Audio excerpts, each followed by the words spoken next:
I run my fingers along the silvery backs of mugwort leaves as the wolves howl.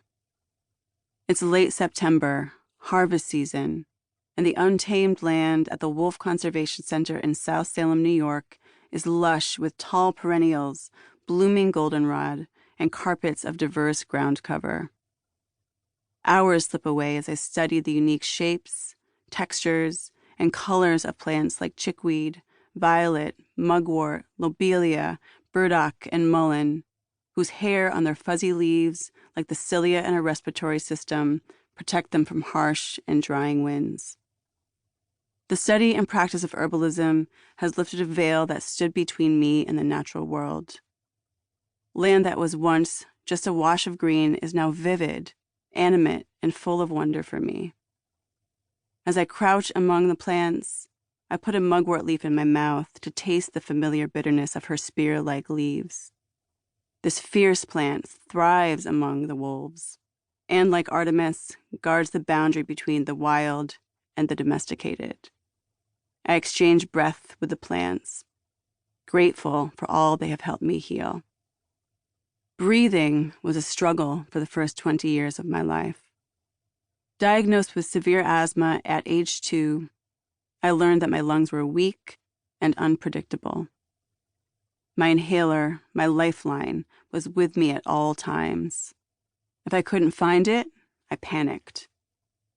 When my bronchi seized up among friends, I snuck away into bathrooms or dark corners to inhale my life-saving puffs like I was using an illicit drug. I was embarrassed to be so broken. I had a daily dose of pills, weekly shots, monthly visits to a specialist, and frequent home treatments from Mom when I woke up wheezing in the middle of the night. She would turn our bathroom into a steam room, pound my back to break up mucus, and sit with me, both of us exhausted, until I could breathe. Night after night, I fell asleep listening to the soothing sound of her voice saying, "It's okay, honey. You'll get through this."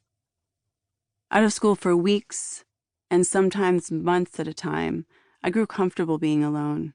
I even enjoyed it. With a piece of paper and pencil, I entered into imaginary worlds where mushroom gnomes and wise old trees melted pain away.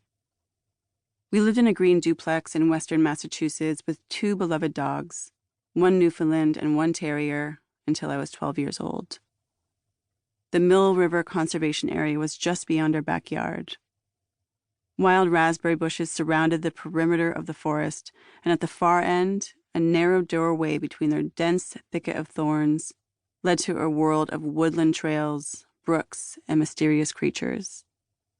I wandered into those woods every day I could, listening to the brook and looking for evidence of a mystical world that seemed just beyond my reach.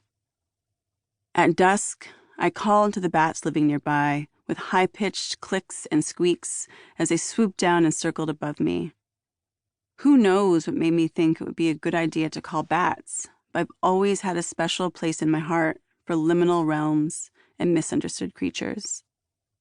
In summer, I circled the perimeter of the forest, picking the ripe wild raspberries, and in autumn, I buried myself in the fiery colors of fallen leaves. In this early part of my childhood, I was never lonely because so much of nature was a friend to me.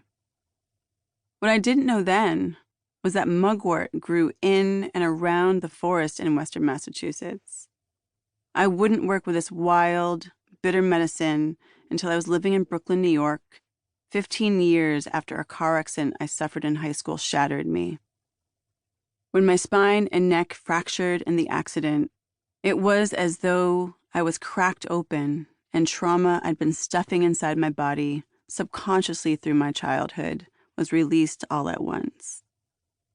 15 years on, in Brooklyn, where I would discover mugwort for the first time, I still had much healing to do.